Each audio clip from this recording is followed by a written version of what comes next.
Hi everyone welcome back to my blog Annapurna Mahapatra ब्लॉगटी बहुत दिन आसी नाला मुझे जानी कारण आप जानते हैं कटक दंगा 3 दिन काल कर्फ्यू जारी होता तब मुझे घर को आसती से चक्कर वीडियो पकई पारनी तो आज आम बनवा पिज्जा देखो पिज्जा मुझे गरम पानी रे ईस्ट आउ टे चीनी पकईकि किसी समय 15 मिनट काल सोक करने छाड़ी देती तो तापर देखो मुझे डो बनवाई मैदा लुण चीनी आप 15 मिनट काल जो ईस्टा को करके रखिथे तो ताको एठी देदेवे तो देदेला पर एठी आपण डो टी को भल भाव में चकड़ी नेबे तो अल्प अल्प पानी देके चकड़े ना पानिया हो डोटा यही भाव में मुझे देखते जो भाव में चकड़ुची से भाव में अल्प अल्प पानी देके ताको टिके चकड़े भल भाव में पूरा नरम है जाए ताको चकड़े हाथ में यही भाव में तो देखंतु यही भाव में डोटी को पूरा बनईदेवे पूरा सफ्टनेस आसीଯିव तापर शेष को आपण तेल देकी ताकू 30 मिनट आप ढकिकी रखीदेवे यदि आपण पाखे समय थी तो 30 मिनट काल आपण ताकू पूरा ढकिकी रखीदेवे तो आज आम बिना ओभन रे पिज्जा टी को बनवा से देखो मुझे प्रथम कड़े लुण टी को नहीं जाइली गरम करने कम आंच रखिए तो तापर स्टैंड देदेवे ताकू घोड़े देवे तो मु जानी आज्ञा तो मो कुकुर साउंडटा बहुत जोर आसूथिबा आपण मानकु वॉइस रे वीडियो रे कारण लिओ से भुकुच बाहर तो सॉरी से क्षमा चाहिए तो ये देखंतु मु सुखा मैदाटा नहीं जाइली आउ थे भल चकड़िया देखंतु डोटी केते नरम होती तो आपण चकड़े तो ये आपन बटर देखी आउ टे भल भाव में चकड़ी ने बटरटा ऑप्शनल अच्छे आपको जब बटर पसंद लगे तो बटर देवे ना बिना बटर आप भाव में चकड़े तो देखी नियंतु कौ भाई भाव में मुझे चकड़ुची या भल भाव में हाथ में या 5 मिनट काल भल भाव में चकड़े ये भाव में डोटी को पूरा देखो कौ भाव में डोटी होगला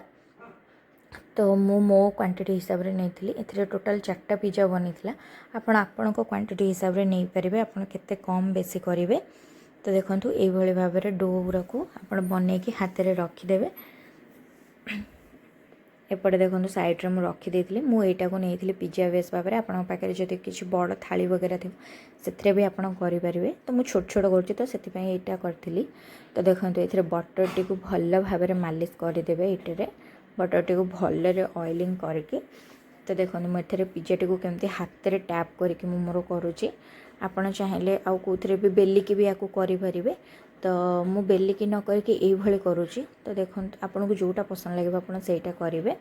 तो थोड़े बिना ओवन रे ये भाव में पिज्जा टी बन के करूँ बहुत भल लगे आपड़ ईस्ट जगार इनो को भी व्यवहार करें ईस्टा ऑप्शनल इनो भी ये भाव में फुल देखो मो पाखे फोक नाला तो से चामच पछपटे एमती करुँच पवनटा एयरटा पास करने तो या पर देखो मु पिज्जा सॉस बनाऊँगी तंदूरी मेयो आउ पिज्जा सॉस रे मु ये कर यार टेस्टा बहुत भल आसे आज्ञा तो देखो पिज्जा रे मु पूरा भरी करके पूरा दे देती पिज्जा सॉस टी को आपण घर जो प्रकार परिबा अवेलेबल थो आप डेकोरेट करके बन पारे देखो मुझे स्वीट कॉर्न टी को सीजा स्वीट कॉर्न टी को देती तापर पियाज देती तो बेबी कॉर्न भी मोर पड़ी तो बेबी कॉर्न भी देती तो पनीर भी किछिटा ऐड कर देती छोटे छोटे क्यूब्स करके तापर देखो मोजरेला चीज़ भी दे देती भल भाव में तापर या बेक करने छाड़ीदेवे आप 20 मिनट मझे मझे टिके चेक करुवे पिज्जाटा जो भाव में मेल्ट कर जानीजे आपंकर पिज्जाटा पूरा रेडी हो जाए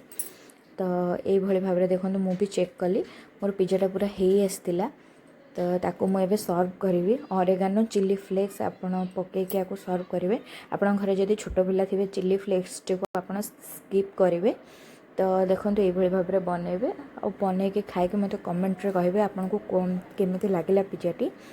तो मो घरे तो समस्त को बहुत बढ़िया लगे तो आप मत कमेंट रे निश्चिंत कहे पिज्जाटी आपन को केमती लगे रही जय जगन्नाथ देखा नेक्स्ट ब्लॉग रे।